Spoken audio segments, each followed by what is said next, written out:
அவங்க மோசம்னா நீயும் மோசம் தானே. நீ இருந்தீல்ல, எடப்பாடி பழனிசாமி இருந்தீல்ல. சரிப்பா, OPS dummy piece, Edappadi dummy piece, 2 பேரையும் தள்ளுங்க வெளியில. அப்புறம் யார வச்சு கட்சி நடத்த? யார வேணாலும் வச்சு தொண்டர்கள் தேர்ந்தெடுக்கட்டுமே. தொண்டர்களால் தேர்ந்தெடுக்கப்பட்ட பொதுச் செயலாளர் தானே. எடப்பாடி எங்க தொண்டர்களால் தேர்ந்தெடுக்கப்பட்டார் சொல்லுங்க. என்னைக்கு தேர்தல் நடந்தது? இல்ல சார், நான் திரு பழனிசாமி அவர்களுக்கு நல்லாவே தெரியும். நான் என்ன கேட்க முனைகிறேன்னா, இப்ப இவர்கள் அனைவரும் ஒன்றிணைவதன் மூலமாக அந்த கட்சிக்கு பலம் கிடைக்கும் என்றால் அதற்கான ஆதாரம் என்ன இருக்குன்னு தான் நான் தேவையில்லைன்னு சொல்றேன். அதை தெரிஞ்சுக்கணும். நீங்க வந்து அது தேவையே இல்லைன்னு சொல்றேன். அப்ப கட்சி ஒரு இடம் வேணும் இருக்கிற, அது ஒரு வாய்ப்பு. அந்த வாய்ப்பு உங்களுக்கு பலன் தரலாம், பலன் தராமையும் போலாம். எப்படி நீங்க அக்காமடேட் பண்ணுவீங்க எல்லாத்தையும்? எது ஒரு கட்சிக்குள்ள விளக்கம் சொல்ல வேண்டியதானே, பேச வேண்டியதானே.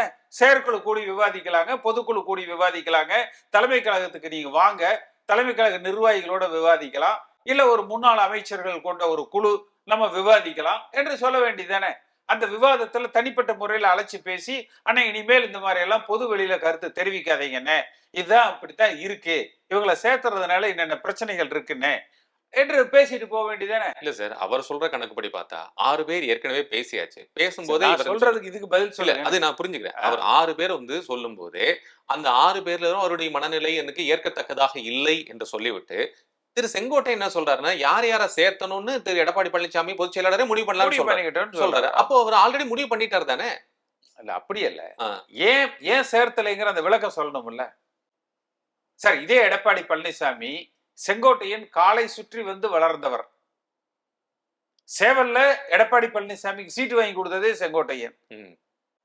இப்போ 2011 வரைக்கும்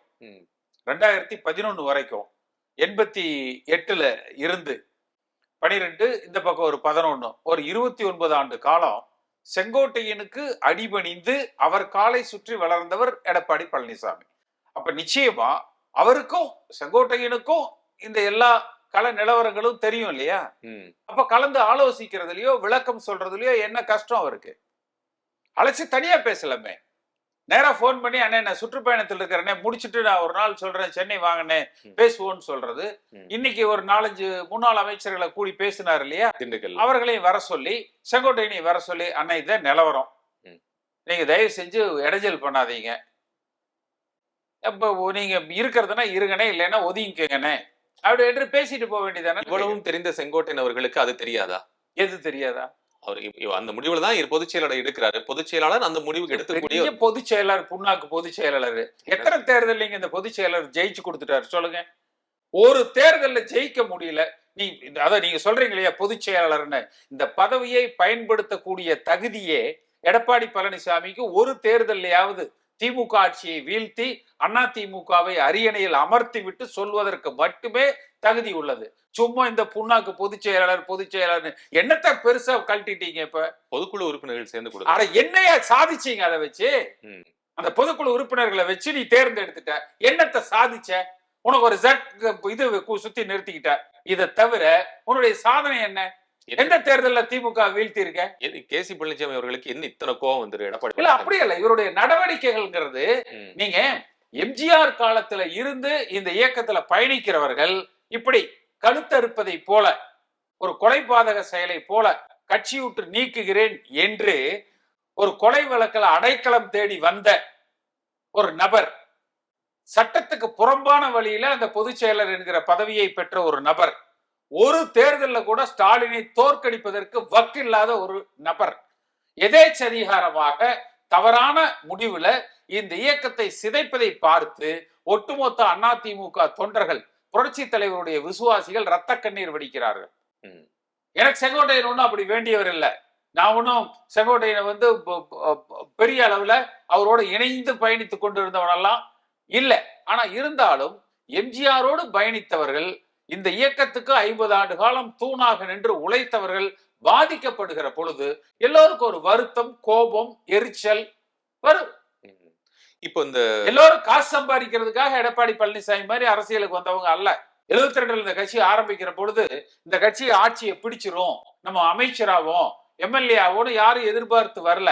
சரி, இப்போ நீங்க சொல்ற இந்த கோபமும் உங்களுடைய இந்த வெளிப்பாடு வந்து எடப்பாடி பழனிசாமி அவர்கள் மீதா, இல்ல கட்சி வந்து மீண்டும் ஒருங்கிணைக்க எடப்பாடி பழனிசாமி என்கிற தகுதியற்ற நபர் மீது மட்டுமே. அதிமுக நல்ல கட்சி, தகுதியற்றவரின் தலைமையில் இந்த இயக்கம் இன்றைக்கு தடுமாறி கொண்டிருக்கிறது. இப்போ அடுத்ததாக இப்போ நீக்கப்பட்டிருக்கிறார். 10 நாட்கள் கெடு கொடுத்திருந்தாரு திரு செங்கோட்டையன் அவர்கள். அடுத்ததாக இந்த 10 நாட்களுக்குள்ள கெடு நடவடிக்கைக்கு முன்னதாகவே அவர் மேல் கட்சி ரீதியாக நடவடிக்கை எடுக்கப்பட்டிருக்கு. என்ன நடக்கும் என்று நீங்கள் ஊகிக்கிறீர்கள்? ஒரு நீண்ட கால இந்த கட்சியை பார்ப்பவர்களாக, கட்சியில் இருந்தவராக, முன்னாள் நாடாளுமன்ற இல்ல, சட்டமன்ற இதே நிலை தொடர்ந்தால் திமுக ஆட்சி அமைப்பதை எடப்பாடி பழனிசாமி எதிர்க்கட்சி தலைவருக்கு போட்டியிடுகிற நிலையை நம்ம சந்திக்க வேண்டியது வரும். மீண்டும் பாஜக, தேசிய ஜனநாயக கூட்டணியில ரொம்ப இன்டாக்டா அவங்க பெரிய கட்சிகள் இருக்குதானே இப்போ? எதுக்கு பாரதிய ஜனதா கூட்டணி. பாஜகவுக்கு ஒரு 40% வாக்கு வங்கி இருக்குமா தமிழ்நாட்டுல? தம்பி, நீங்க என்ன தமிழ்நாட்டுல தான் இருக்கீங்களா? 18% வாக்குகள் வந்து எங்க? 2024 பாஜக சட்டமன்றத்துல கூட்டணி இன்னைக்கு இருந்திருக்குது. இன்னைக்கு காலையில டைம்ஸ் ஆஃப் இந்தியால படிச்சீங்களா? பத்திரிகை படிச்சீங்களா? போய் டைம்ஸ் ஆஃப் இந்தியால 3 தேர்தலை போட்டிருப்பாங்க. ம். 2.4, 2.6, 2.8. ம். அது படிச்சு பாருங்க. ம். இன்றைய டைம்ஸ் ஆஃப் இந்தியா. இவ்வளவுதான் சட்டமன்றத்துல கடந்த 3 சட்டமன்ற தேர்தல்ல அவங்க பெற்ற வாக்குகள். அது இருக்கட்டும் சார், நான் இல்லைன்னு சொல்லல. 2024 வந்து இதே பாஜக கூட்டணி இருக்கக்கூடியவர்கள் அது 18% சட்டமன்ற, அது நாடாளுமன்ற தேர்தல். நாடாளுமன்றத்தில் நீங்க கன்வெர்ட் பண்ண தானே வேணும். வெறும் வர்றது 39 சட்டமன்ற தேர்தல். ஆமா சார், வர்றது நீங்க கன்வெர்ட் பண்ண 39ங்கும் போது கிட்டத்தட்ட ஒரு எத்தனை சீட் உங்களுக்கு வந்து வந்துருது தானே? அப்படி 240 சீட்டை தான் 39 சீட்டா நம்ம நாடாளுமன்ற சீட்டை கொடுக்குறோம். அது உங்களுக்கு நான் சொல்ல வேண்டியது இல்ல. சரி, அப்படின்னு நீங்க வேணா சக்கரைன்னு பேப்பர்ல எழுதி வச்சுக்கோங்க. நீங்க வந்து ஒரு இது எழுதிக்கங்க. அமித்ஷா சொன்னார்ல, திரிஷா சினிமா படம் ஒண்ணு வந்தது இல்ல, எனக்கு 18 உனக்கு 21ன்னு. அப்படி வேணா பேப்பர்ல எழுதி சக்கரைன்னு பாக்கெட்ல வச்சுக்கங்க, இனிக்கும். ஒரு கால்குலேஷன் தானே சார். இப்படி சரி, இருந்தா இப்படி இருந்தா foolish calculation சொல்றேன். It's a foolish calculation. ம். ஒரு தேர்தல் போல அடுத்த தேர்தல் இருக்காது.